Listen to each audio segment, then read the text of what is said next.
Video शुरू करने से पहले हमारे चैनल को लाजमी सब्सक्राइब करें और इस नावल की अगली एपिसोड देखने के लिए ज़्यादा से ज़्यादा चैनल को सब्सक्राइब करें।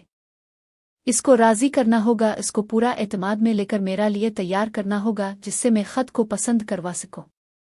मैंने चची को कहा, चची मैंने कहा था ना, तुम एक बहुत बड़ी और खिलाड़ी औरत हो, देख लो तुम्हारा दो से गुजारा नहीं होता। अब तुम और मेरी तरफ देख रही हो और मुझे दो फिर आँख खुलाकर कहती हो और कुछ नहीं कर सकती। चची बोली, अच्छा अच्छा ठीक है, कुछ दो और कुछ लो, अगर मंजूर है तो। मैंने कहा मुझे मंजूर है, पहले ये तो बताओ वो बंदा कौन है जिसको राजी करना है। चची बोली, फिक्र ना करो, वो भी अपना रिश्तेदार है और तुम इसको जानते हो और मुझे उम्मीद है तुम इसको आसानी से मिला लोगे।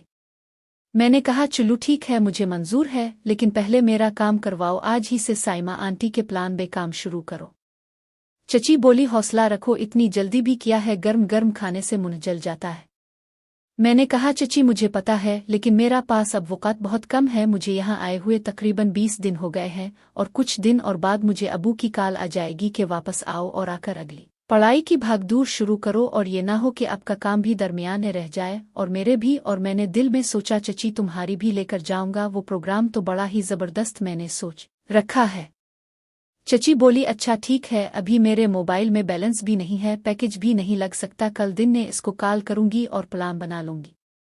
मैंने कहा चची साइमा आंटी का नंबर किस नेटवर्क का है, तो उन्होंने कहा जैज़ का है। मैंने कहा मेरा जैज़ का नंबर है और भी पूरे महीने वाला पैकेज लगा हुआ है, आप मेरे मोबाइल से कॉल करो। अभी तो बच्चे आने में भी काफ़ी टाइम बाकी है, मैं टीवी वाले कमरे से अपना मोबाइल लेकर आता हूँ। चची ने कहा, अच्छा बाबा ठीक है, साइमा तो तुम्हारी दिमाग पे सवार हो गई है। मैं वहाँ से टीवी वाले कमरे में आया और अपना मोबाइल उठाया, एकदम मेरे दिमाग में एक प्लान आया। मैंने अपने मोबाइल है कॉल रिकॉर्डिंग को एक्टिव कर दिया ताकि चची और साइमा आंटी की जो बात हो वो रिकॉर्ड हो सके और फिर मैं उनके दरमियान हुई सारी बातें सुन सकूंगा। मैं दोबारा चची के कमरे में आया और मोबाइल खोलकर चची को दे दिया। चची ने अपने मोबाइल से इसका नंबर निकालकर मेरे मोबाइल से डायल कर दिया। मैंने कहा चची आप आराम से बैठकर बातें करो और उसको राजी करो, मैं टीवी वाले कमरे में टीवी देखता हूँ, जब बात हो जाए तो मुझे बता देना। और दूसरी तरफ किसी ने फ़ोन उठा लिया था। चची ने बोला, हेलो साइमा, मैं समीना बोल रही हूँ, और मुझे आंखों के इशारे से बोला तुम जाओ। मैं फिर वहाँ से निकल आया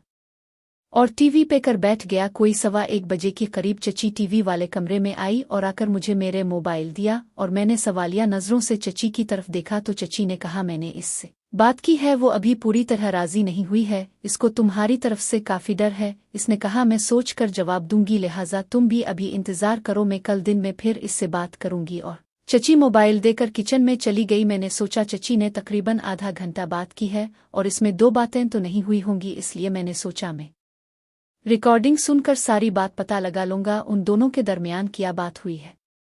फिर मैंने जब बच्चे और चची दोपहर को आराम कर रहे होते हैं, इस टाइम अपने कमरे में हेडफोन लगाकर सुन लूंगा।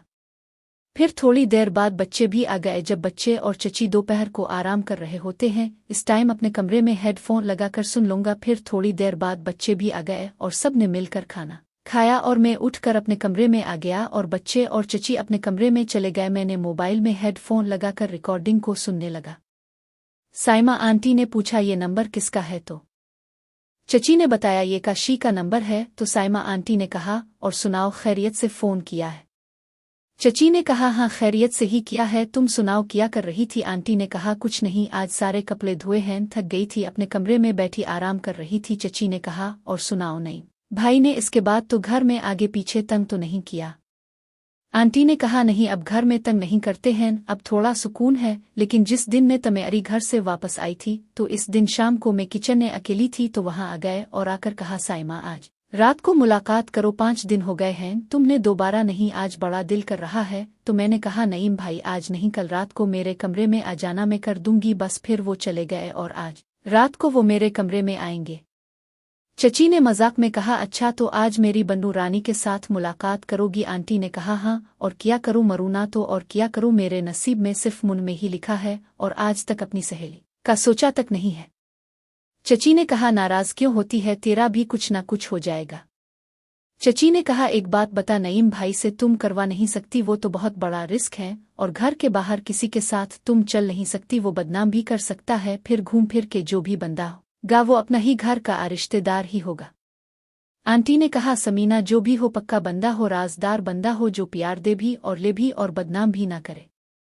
चची ने कहा, देख साइमा, शौकत और इरफान भाई के साथ भी तुम्हारा काम नहीं करवा सकती। उन दोनों को मैं आज तक खुद अकेली ही बेगुएत रही हूँ और दोनों को एक दूसरे का कुछ नहीं पता। और अगर मैं शौकत इरफान भाई में से किसी के साथ भी करने का कहूँ तो वो तो फौरन तैयार हो जाएंगे, लेकिन फिर वो मुझे ब्लैकमेल करके खानदान ने और भी लोगों को करवाने का कहेंगे। अब तक तो उन दोनों की नज़र में ही खराब हूँ, बाकी तो बच्चे हुए हैं, इसलिए इन दोनों के अलावा कोई और नया बंदा तेरे लिए देखना होगा। साइमा आंटी ने कहा, समीना कह तो तुम ठीक रही हो, लेकिन नया बंदा और कौन होगा तेरी नज़र में जो पक्का बंदा हो और बदनाम भी ना करे। चची ने कहा, एक बंदा है तो, लेकिन तुम्हें यकीन नहीं आएगा और हो सकता है तुम उसके लिए राजी भी ना हो। आंटी ने कहा, कौन है वो, तुम पहले बताओ तो सही। चची ने कहा, और कोई नहीं है, मेरी नज़र में अपना कशी ही है। साइमा आंटी ने जब ये सुना तो हैरत से बोली, क्या कह रही हो समीना, तुम्हारा दिमाग तो नहीं चल गया है, ये तुम क्या बात कर रही हो। साइमा आंटी ने कहा, उसकी उम्र और हमारी उम्र में कितना फ़र्क है, वो रिश्ते में हमारा भतीजा लगता है। चची ने कहा, मैं ठीक कह रही हूँ, वो ही पक्का बंदा है और वो बदनाम भी नहीं करेगा। आंटी ने आगे से कहा, समीना मुझे तो लगता है तुम तो पक्की औरत बन गई हो और अपने भतीजे को भी नहीं छोड़ा और उसके नीचे भी लेट गई हो। चची ने कहा, बदमाशी, मेरी बात तो पहले सुन लो फिर अपनी बकवास भी कर लेना। चची ने कहा, साइमा अब जो मैं बात बताने लगी हूँ वो गौर से सुनो, फिर मुझे अपना फैसला बता देना। फिर चची ने इसको अपनी और अंकल शौकत की मुलाकात का वाकया और मेरे पास इसका वीडियो सबूत का बताया। फिर जो चची और साइमा आंटी के दरमियान जो इस दिन बातें हुई वो वाला वाकया सुना दिया और इसमें से नौरीना इशरत आंटी का वाकया गोल कर गई, वो इसको नहीं बुती। चची ने कहा, साइमा वो तमेरी और नईम के दरमियान जो हुआ इसने इस दिन बाहर सब सुन लिया था और मेरा शौकत के साथ तो इसके पास वीडियो है और अब वो इस दिन से मेरे पीछे लगा हुआ है कि मुझसे भी मुलाकात करवाओ, लेकिन अभी तक और कुछ नहीं करवाया और अब वो तुम्हारी बातें भी सुन चुका है, इसलिए मुझे कहता है चची अब साइमा आंटी के लिए जो बंदा तलाश कर रही हो वो मुझे ही आगे करो और मेरा साइमा आंटी के साथ। और कहता है अब दोनों मुझे खुश करो, मैं अब दोनों को हमेशा खुश रखूंगा और कभी भी बदनाम नहीं करूंगा। और वैसे भी मुझे साइमा आंटी बहुत अच्छी लगती है। और कहता है अब मेरा ख्याल रखो, मैं अब दोनों का ख्याल रखूंगा और जब आप कहोगे आपकी खिदमत किया करूंगा। अब तुम बताओ साइमा, अब आगे तुम्हारा क्या फैसला है। साइमा आंटी ने कहा, मेरी तो पूरी बात सुनकर जान निकल गई है और तुम फैसला पूछ रही हो। चची ने कहा, देखो साइमा, अगर कशी कच्चा बंदा होता तो इतने दिन होने